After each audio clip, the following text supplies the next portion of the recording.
Today,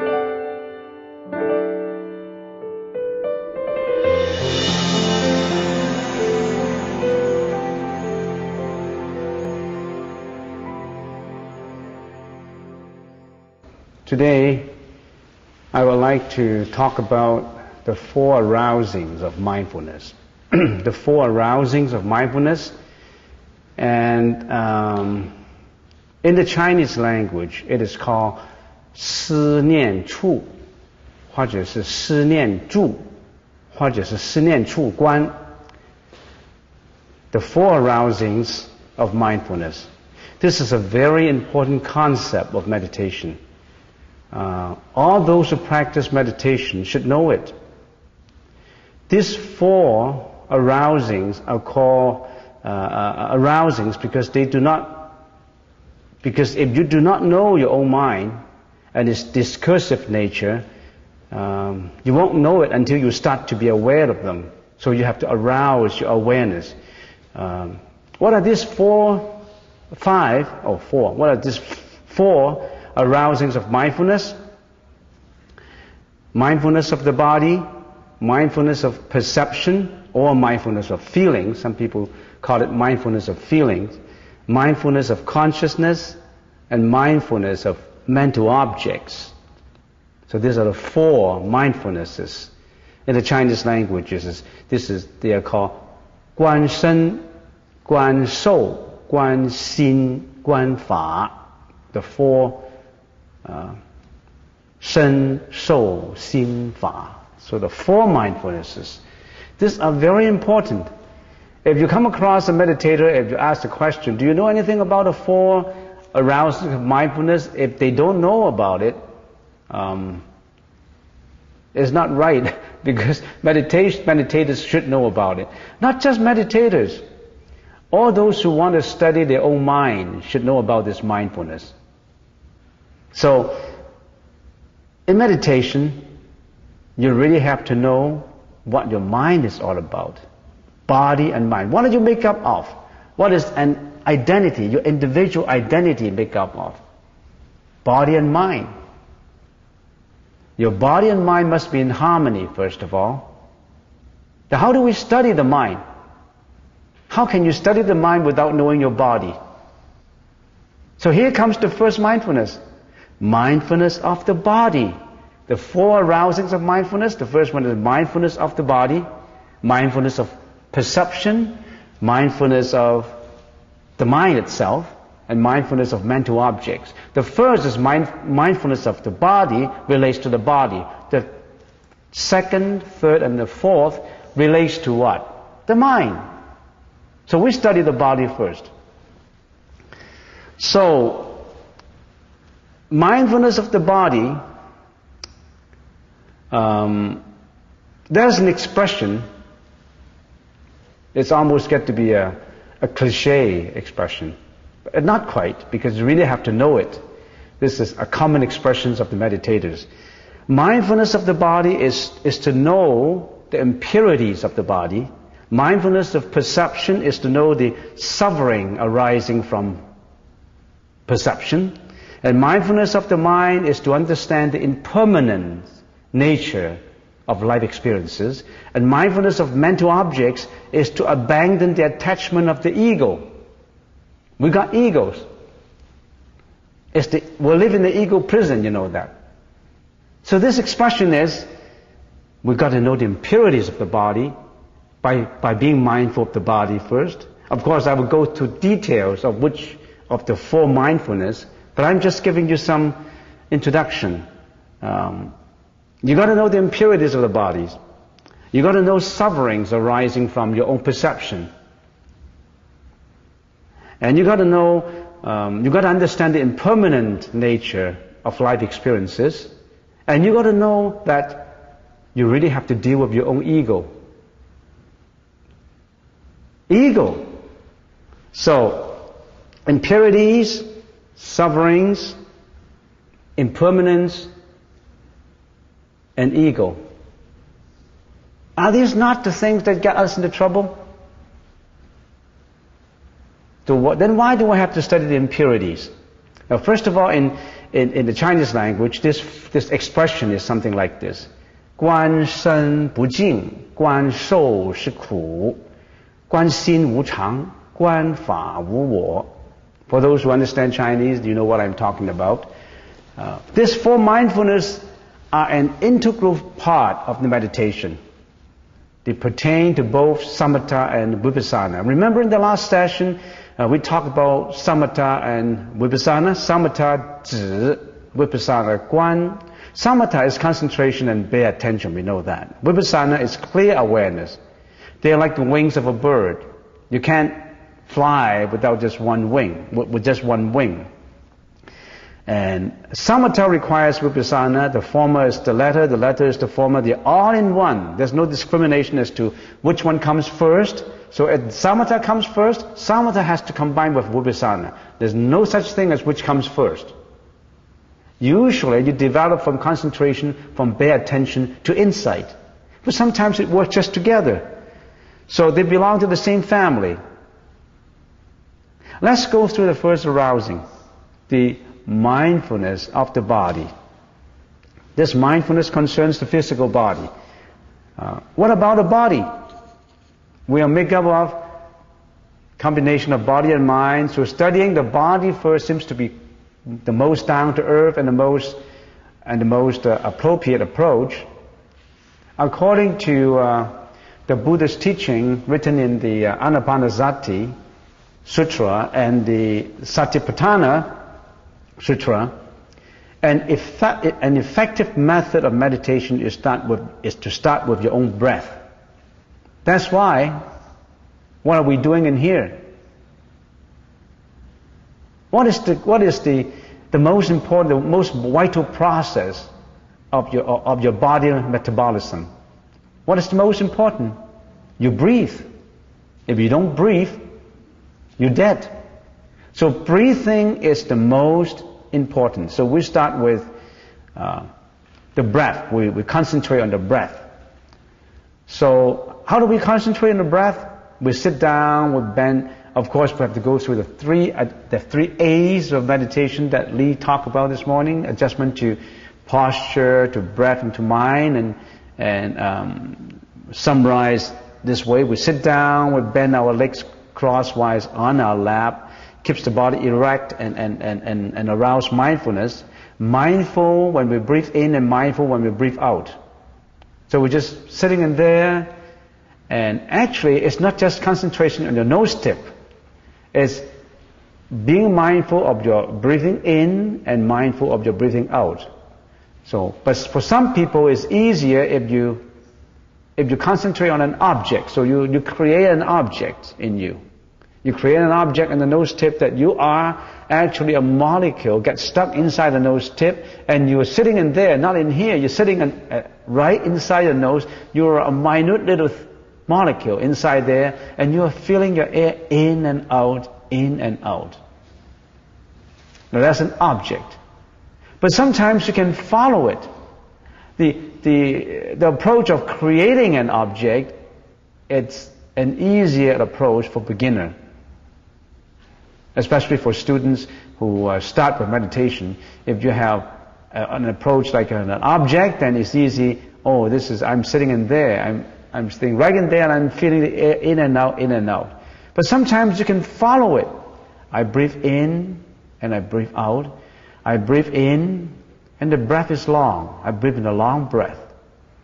And then, when the breath is in, before it goes out, there is a static intermediate period. That fraction of a second, when it comes in, it hasn't gone out yet. It hasn't started to go out. So it has come in, is long, and I follow it, and I follow it. And then it stopped. Very, very short period. And that is called the external in-breath. No, internal in-breath, because you got it in. You got it in. So that is, in the Chinese language, we call it 内出息. It is an intermediate period. You realize that too, and I have never mentioned this before. But if you come to that stage where you realize even that fraction of a second, you are deeper into it. Your breath gets deeper. Because there is that changing intermediate period when your in-breath changes to be your out-breath. Can you realize that? If you realize that, that's even better. Because you're following your breath.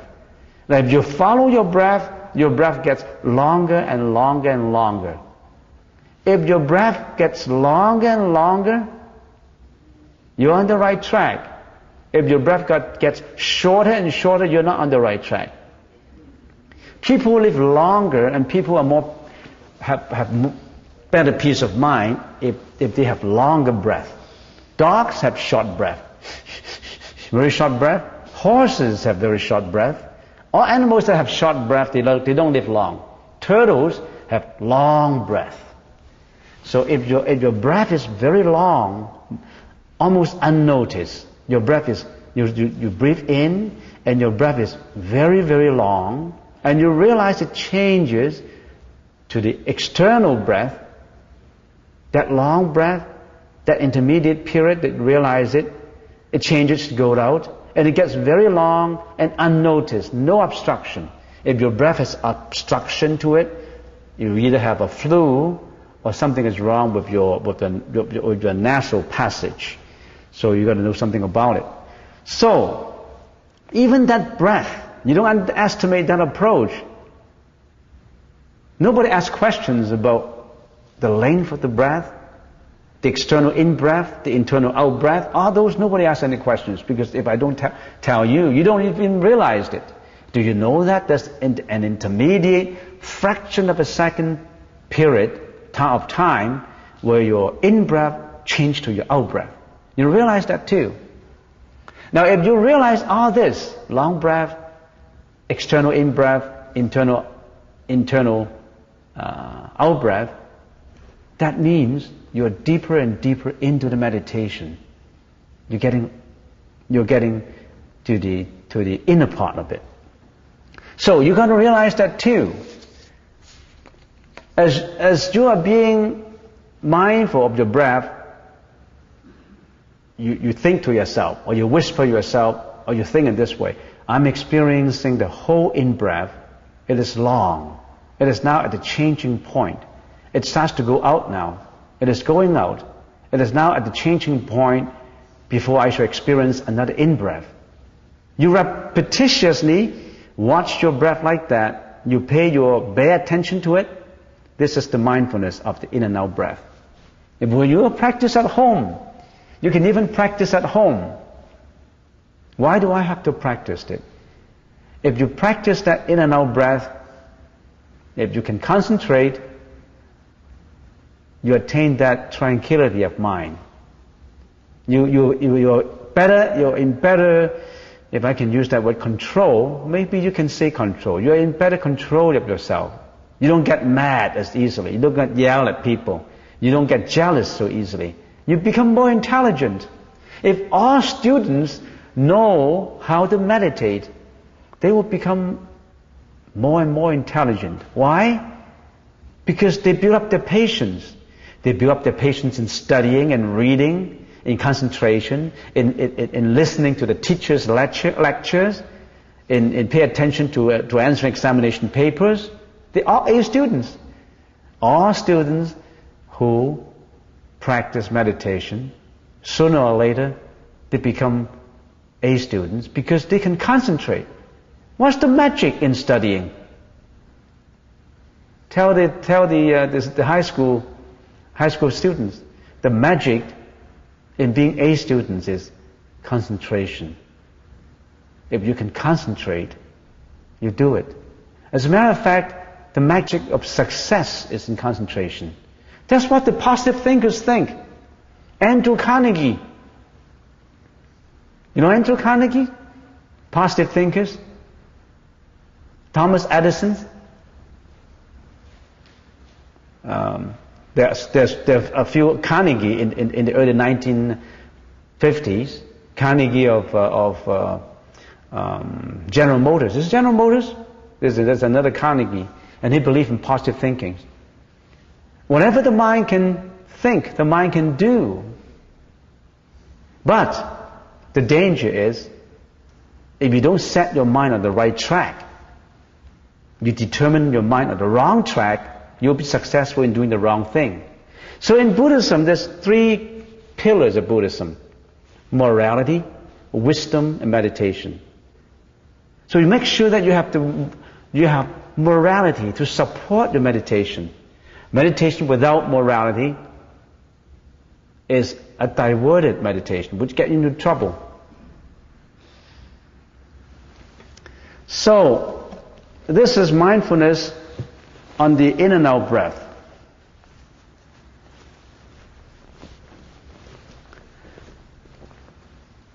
Mindfulness of the body, this arousing of mindfulness, consists of 4 components into it.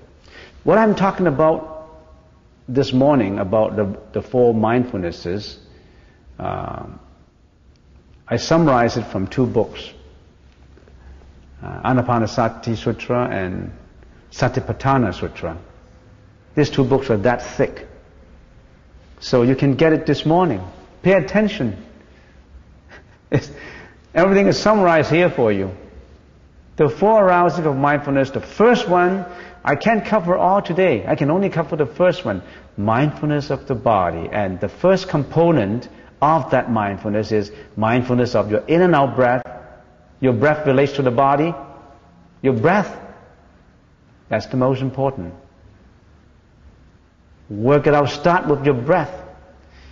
Do you control your breath though when you're meditating? No. You breathe spontaneously and naturally.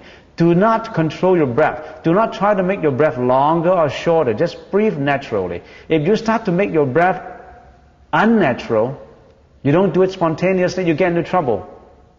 Because the body is supposed to be spontaneously breathing naturally. If you say, I want to hold my breath in there, I want to breathe short and long, I want to breathe it longer, I want to hold it there, then you get into trouble. Don't do that. It's all natural. Don't attach to anything. So the next component of the mindfulness of the body is the mindfulness of the 4 postures. You extend the sitting meditation to 3 other postures. There are 4 postures: sitting, standing, walking, and lying down. These are the 4 postures. Do you do your meditation just when you are sitting? Oh, I'm sitting, I'm meditating, I start to sit down. No. You develop your sitting meditation to walking. That's why we do walking meditation. Not just walking. When you're lying down, when you're standing, you pay attention, you become aware of your thought. When you're standing too, when you're walking. So when you're walking, I said, walking meditation, everybody circumambulate in circles. And some people, I realize, I watch some people, and they browse around when they're walking. They browse around the lanterns, they look at everybody, and they don't pay attention to your walking. They have desultory thoughts when they're walking. Walking is a very serious practice. It's part of meditation. Walking is not to give you a chance to take a break. Well, I'm taking a break, and some people stretch out and exercise, and you don't do that. When you're walking, you become aware of the movement of the body, the movement of the legs, your hands, every movement of the body. You become aware of it. You don't become aware of your body movement until you pay attention to it.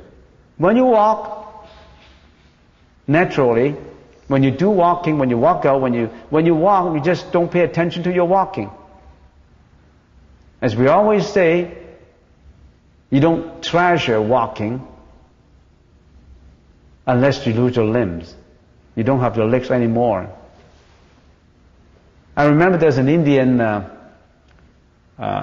proverb. There was a fellow who was so poor That's an ancient Indian proverb. Let me summarize the proverb for you. There was an Indian fellow, of course in India, and he was so poor that he didn't have any shoes to wear. He was so pitiful of himself. I didn't have any money. I don't even have a pair of shoes to wear. And he was not happy about it. But one day, he looked at another person crawling on the ground by his side. That guy doesn't have any legs, no legs. And he suddenly got enlightened. He said, I was so pitiful of myself. I blamed myself for being so poor until I saw this guy who didn't even have legs. He couldn't even wear any shoes. I feel happy, not because I saw someone have no legs. I feel that I should treasure what I got. I already got my legs. I already got my limbs. I have my legs to walk. You don't value walking, as I said, until or unless you lose your legs. You value everything you got. Don't take it for granted. You are in good health now. Don't take it for granted. You keep it. Everything, you value it. You treasure it. So, walking itself, you pay attention to the walking, you become aware of your walking movement. In some Theravada walking meditation, they walk very slowly. They put their heels on the ground, and then the toes, and then I'm putting my heels, and now the sole touching the ground, and now the toes. And then I raise my toes now, my heel is up. So every movement, they pay attention to every movement. They walk very, very, very slowly. And now I'm swinging my left hands out, now the right hand, very, very slowly. That is the slow approach of meditation. So, walking, the second component of this mindfulness of the body is not just when you're sitting. You do that when you're walking. Don't browse around. Don't assume that you're taking a break. You're taking relaxation. You're stretching out. Some people stretch out. Some people look around. It's not right. If you don't have to go to the washroom, you don't go. You're supposed to be walking. You don't go to the washroom and go back to, go to washroom and go back to your car to take a nap. So I saw someone going back to his car to take a nap. It's not right. Walking meditation, you have to be here. You don't go back to your car to take a nap. Or take a sip of your Coke. Or finish your coffee or tea. You don't do that. You be very serious with your meditation. Otherwise you can't get any improvement. So, mindfulness of sitting extends to the other three postures in lying down and in standing too. So, what's the third component? The third component is a general overall awareness extend to all behavior. So mindfulness in this case, in all behavior in your routine life. So you become mindful in sitting, walking, standing and lying down. Not just that, you become mindfulness in sleeping, eating, drinking, chewing, tasting, even in passing urine and feces, in reading and working, in a state of silence and so on. You become mindfulness in everything. You extend this mindfulness to everything. So when you are, for example, when you are studying for your exam, you're mindful of your studies. And some people study, they need to turn the radio on or their TV on. Good show, so at the same time they're doing their studies. You're not mindful. I haven't experienced any A students who watch TVs at the same time and study and they got all A's. No way. Radios, listen to radios, music. Some people listen to music and at the same time watching a show and at the same time reading their book, they think you are smart. How can you concentrate? So when you are doing reading, you do reading. When you are paying attention to lectures, you pay attention to the teacher. When you are doing your work, you got to pay attention. Particularly if you're working on high levels. If you don't pay attention, the workman compensation will get you. Because finally you get into trouble. If you're flying an airplane and you're not paying attention, all these hundreds of people, their lives are in your hands. You're driving a car, a bus. So I don't like people talking when they're driving.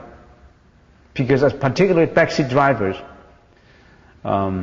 you're always talking to the driver. When you get into trouble, all of you people will be killed, or you kill somebody else. 8,000 accidents on the road every year in Canada. Drunken drivers, backseat drivers, drivers who don't pay attention, who don't concentrate on what they're driving, they kill people, not only killing themselves. So if everybody become mindful, we'll reduce the 8,000 records of accidents on the road by at least 50%. We'll save people. Don't talk to drivers. You may kill yourself, or you kill somebody else. It becomes very serious. So, that's extending your mindfulness not only in the four postures, in everything you're doing, in all your behavior, in your speech. And what is this, the fourth component of mindfulness? The fourth component of mindfulness is mindfulness on the impurities of the body. Now that requires some explanation. It's very complex. In the Chinese language, it is called 不净观. Concentrate on the impurities of the body. The practice, according to the Satipatthana Sutra, when you're practicing, you do something like this. When you're meditating, you contemplate on your own body or any body that you think you are sensuously in love with. Mindfulness on the impurities of the body helps you to get rid of your sensuous desire, or to put it boldly, your sexual desire. Some people have that desire more than others, and they're always attached to it. They even attach that in their dreams. They even create objects before they go to sleep. I talk to psychologists, and many people, they can't sleep, they have to create scenes in their mind. Solitary scenes, self-created scenes. And in that scenes would satisfy their subconsciousness. And in satisfying the subconsciousness, they get a little bit of relaxation and then go back to sleep. But if you create that imaginative scenes in your mind, it's getting very dangerous. Because you're accumulating that desire.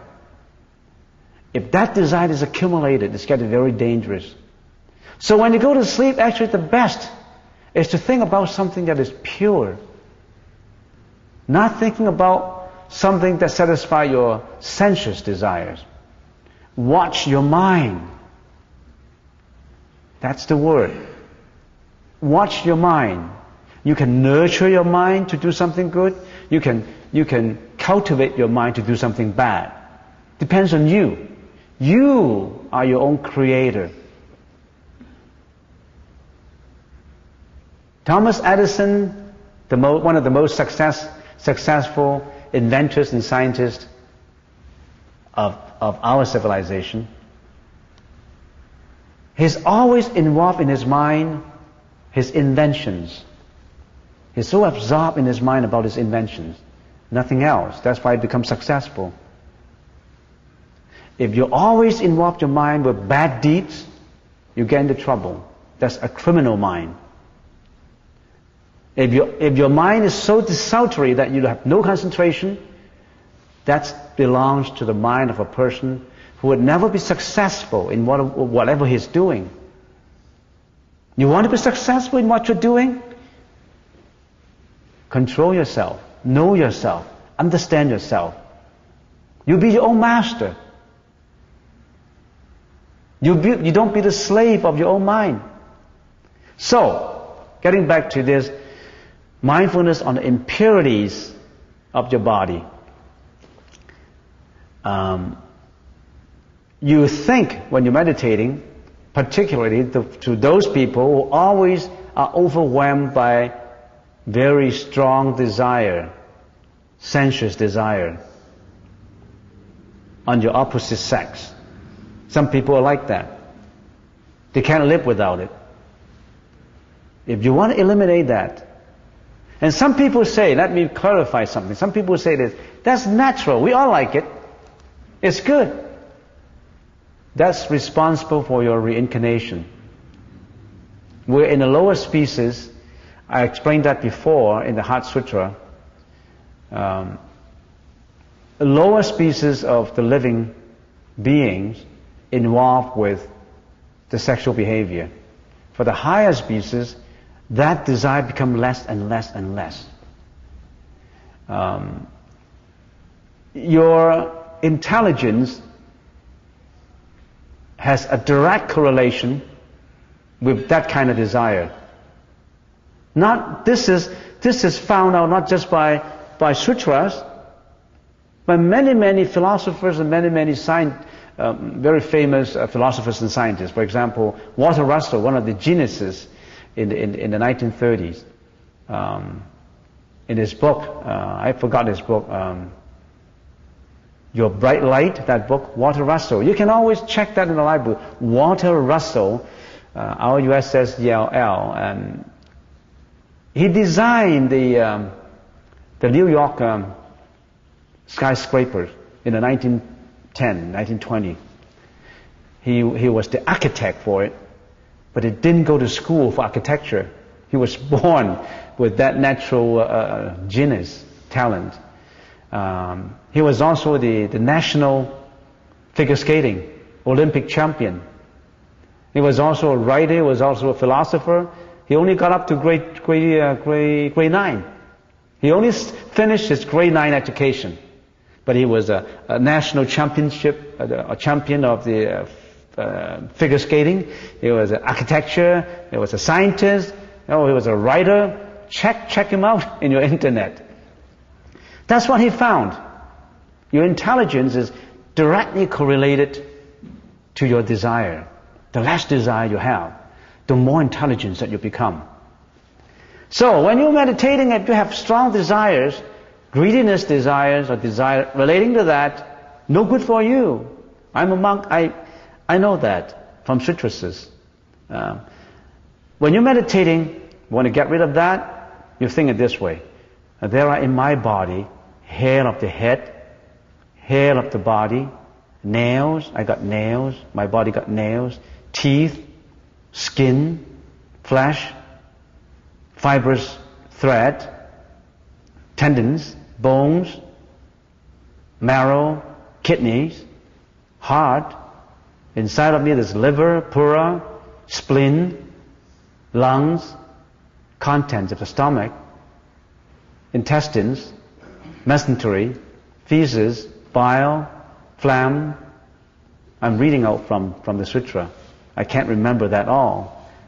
Pus, blood, sweat, solid fat, tears, fat dissolved, saliva, mucus, synovic fluid, urine, all these 32 impurities. You think the body is beautiful. You think the body is something that you should attach to. But let me tell you, our skin is the traveling bag of our existence. Swiss writer, I forgot that writer's name. Our skin is the traveling bag of our existence.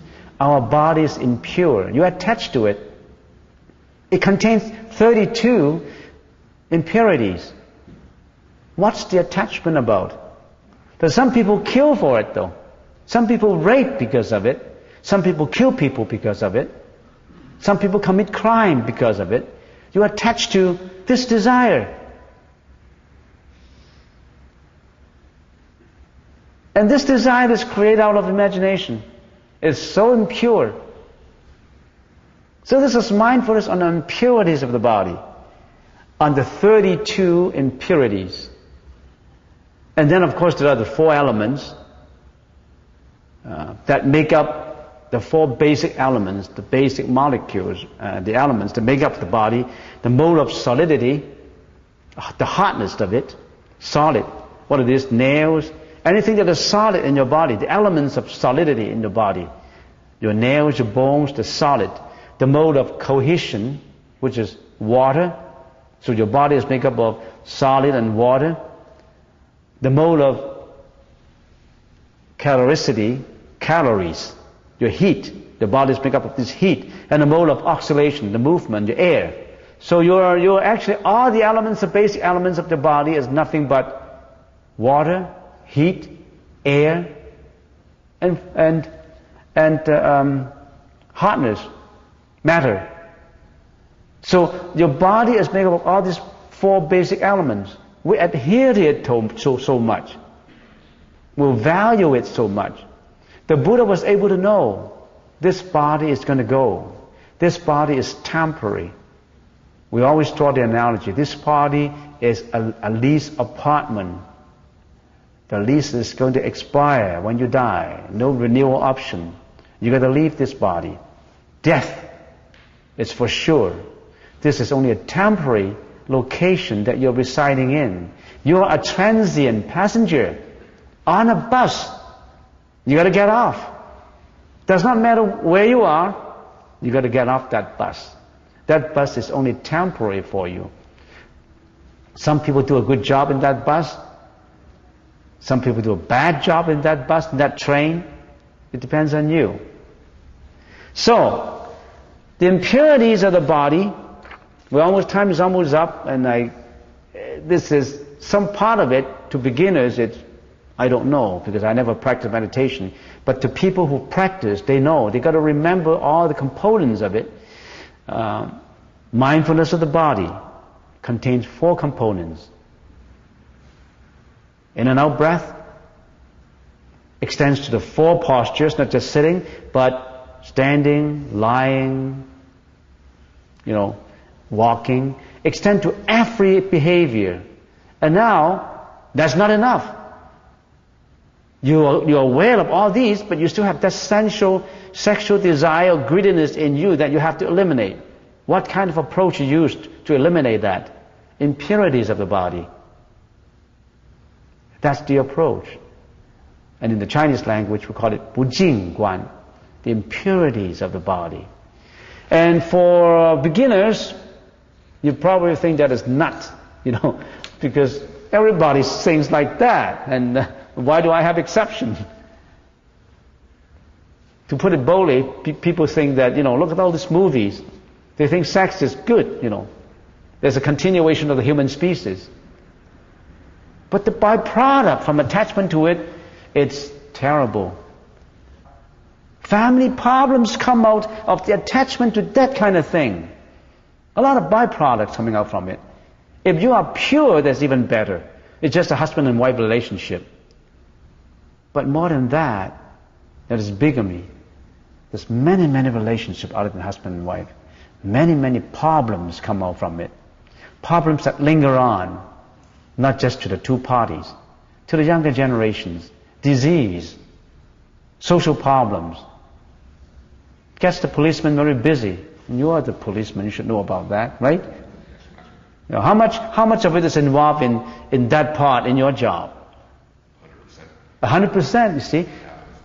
This gentleman is a policeman. Here's a witness. 100% relates to attachment to that kind of greediness. So how do we eliminate that? Impurities. Well, before you ask question, let me finish it, and I'll entertain the questions later. Let me finish this one final point on the impurities of the body. If you find out that I can't imagine all the dirt inside of me. My liver, my intestine, my stomach, my fluid, my urine, I can't do it like that. All this dirt. There's another way you can contemplate on the impurities. The Buddha said, contemplate on the channel ground. It's spelled Charnel, charnel ground. In ancient India, for the poor people, they don't have any funeral. They don't have any graveyard.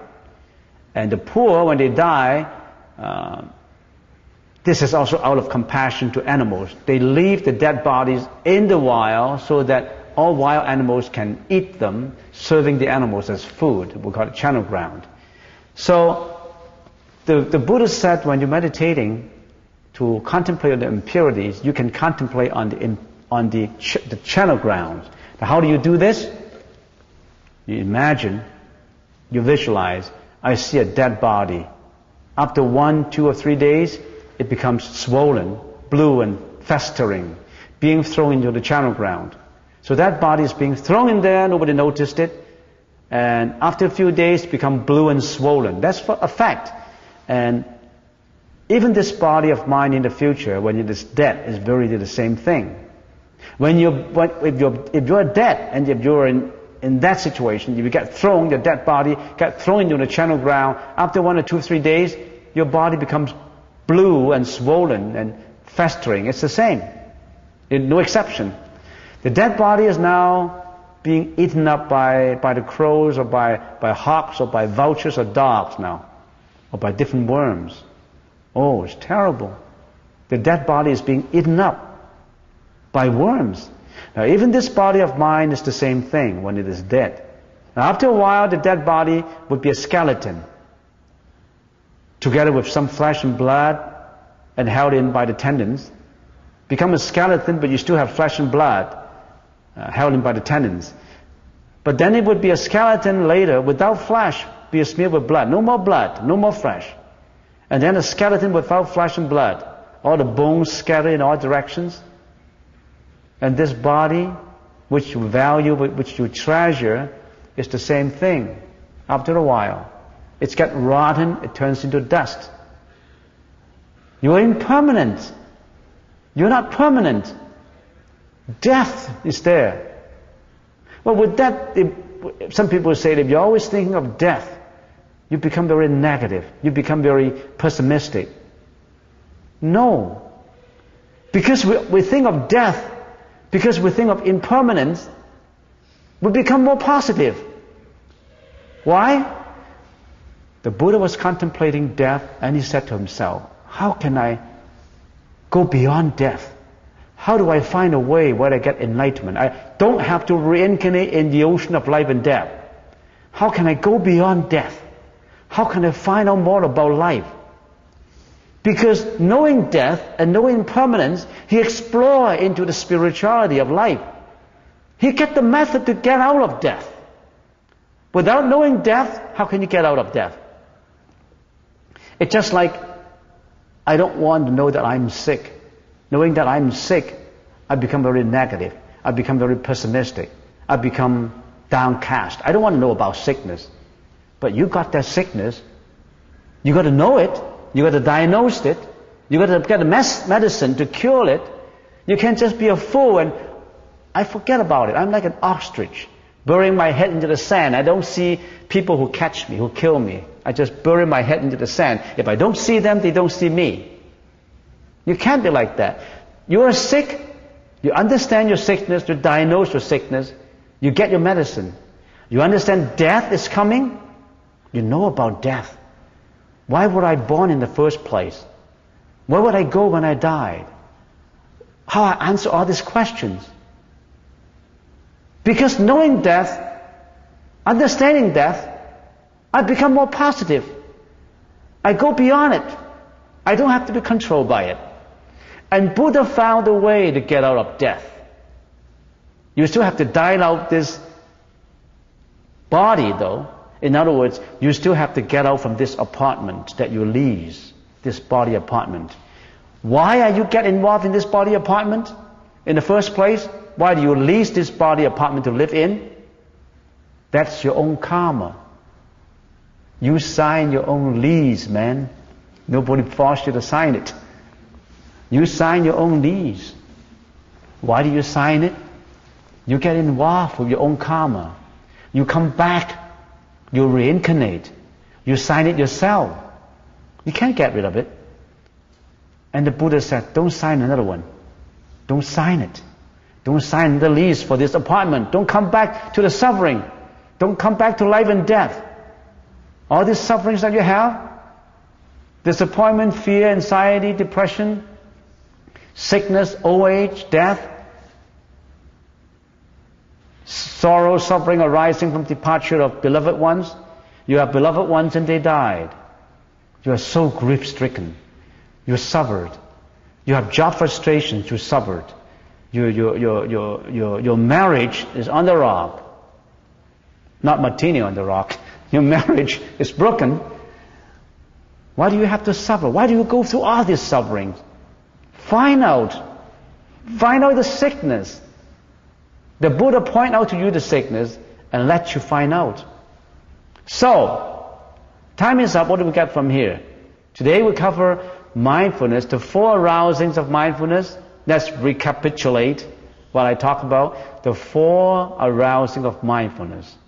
We just covered the first one, which relates to the body, the down-to-earth body, not yet the mind, the body. And in that we have 4 components. Mindfulness of in and out breath. Mindfulness extends to the 4 postures. Mindfulness in all behavior and speech extends to all behavior and speech. And mindfulness of the impurities of the body. And in mindfulness of the impurities of the body, you have 2 methods. You contemplate on the 32 impurities inside of the body, or you contemplate on the China ground as if you're a dead body, which will be a dead body, sooner or later.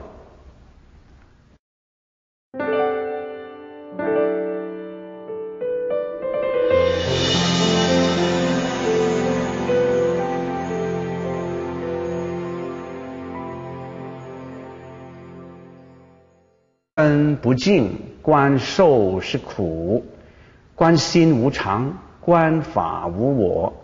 For those who understand Chinese, you know what I'm talking about. These 4 mindfulness are an integral part of the meditation. They pertain to both samatha and vipassana. Remember in the last session, we talked about samatha and vipassana. Samatha 止, vipassana 观. Samatha is concentration and bare attention, we know that. Vipassana is clear awareness. They are like the wings of a bird. You can't fly without just one wing, with just one wing. And samatha requires vipassana. The former is the latter is the former. They're all in one. There's no discrimination as to which one comes first. So if samatha comes first, samatha has to combine with vipassana. There's no such thing as which comes first. Usually you develop from concentration, from bare attention to insight. But sometimes it works just together. So they belong to the same family. Let's go through the first arousing, the mindfulness of the body. This mindfulness concerns the physical body. What about the body? We are made up of combination of body and mind. So studying the body first seems to be the most down to earth and the most appropriate approach. According to the Buddhist teaching written in the Anapanasati Sutra and the Satipatthana Sutra, an effective method of meditation is to start with your own breath. That's why, what are we doing in here? What is the most important, the most vital process of your body metabolism? What is the most important? You breathe. If you don't breathe, you're dead. So breathing is the most important. So we start with the breath. We concentrate on the breath. So how do we concentrate on the breath? We sit down, we bend. Of course, we have to go through the three A's of meditation that Lee talked about this morning: adjustment to posture, to breath, and to mind. And summarize this way: we sit down, we bend our legs crosswise on our lap, keeps the body erect and arouse mindfulness. Mindful when we breathe in and mindful when we breathe out. So we're just sitting in there, and actually it's not just concentration on your nose tip. It's being mindful of your breathing in and mindful of your breathing out. So, but for some people it's easier if you concentrate on an object. So you create an object in you. You create an object in the nose tip that you are actually a molecule, get stuck inside the nose tip, and you are sitting in there, not in here. You're sitting right inside the nose. You're a minute little molecule inside there, and you are feeling your air in and out, in and out. It always get to be a cliche expression. But not quite, because you really have to know it. This is a common expression of the meditators. Mindfulness of the body is to know the impurities of the body. Mindfulness of perception is to know the suffering arising from perception. And mindfulness of the mind is to understand the impermanent nature of life experiences. And mindfulness of mental objects is to abandon the attachment of the ego. We got egos. We live in the ego prison, you know that. So this expression is, we've got to know the impurities of the body by being mindful of the body first. Of course, I will go to details of which of the four mindfulness, but I'm just giving you some introduction. You got to know the impurities of the bodies. You got to know sufferings arising from your own perception. And you got to know, you got to understand the impermanent nature of life experiences. And you got to know that you really have to deal with your own ego. Ego. So, impurities, sufferings, impermanence, and ego. Are these not the things that get us into trouble? Then why do I have to study the impurities? Now, first of all, in the Chinese language, this expression is something like this. Guan Cheng.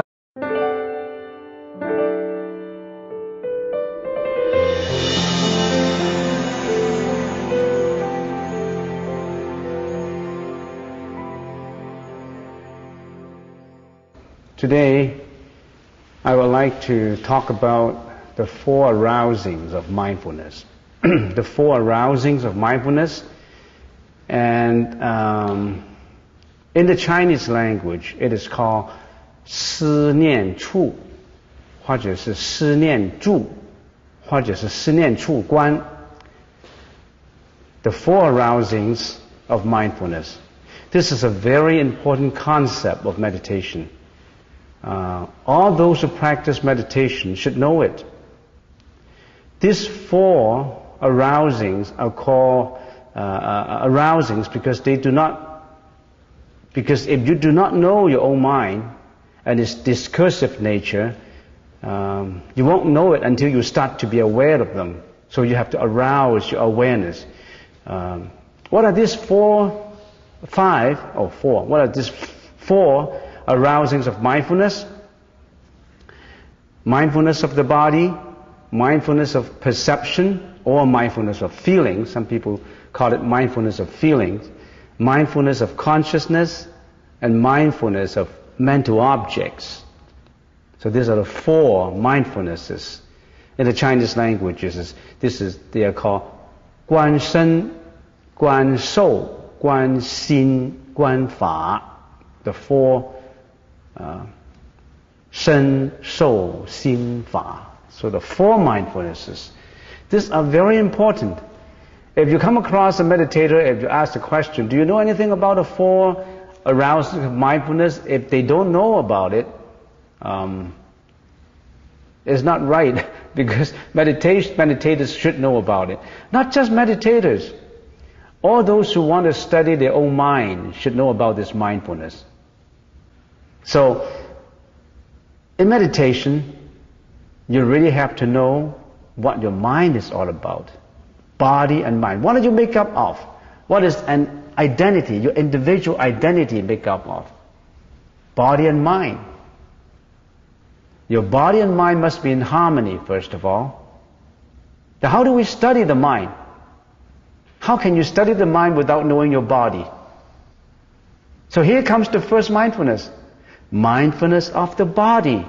The 4 arousings of mindfulness. The first one is mindfulness of the body, mindfulness of perception, mindfulness of the mind itself, and mindfulness of mental objects. The first is mindfulness of the body, relates to the body. The second, third, and the fourth relates to what? The mind.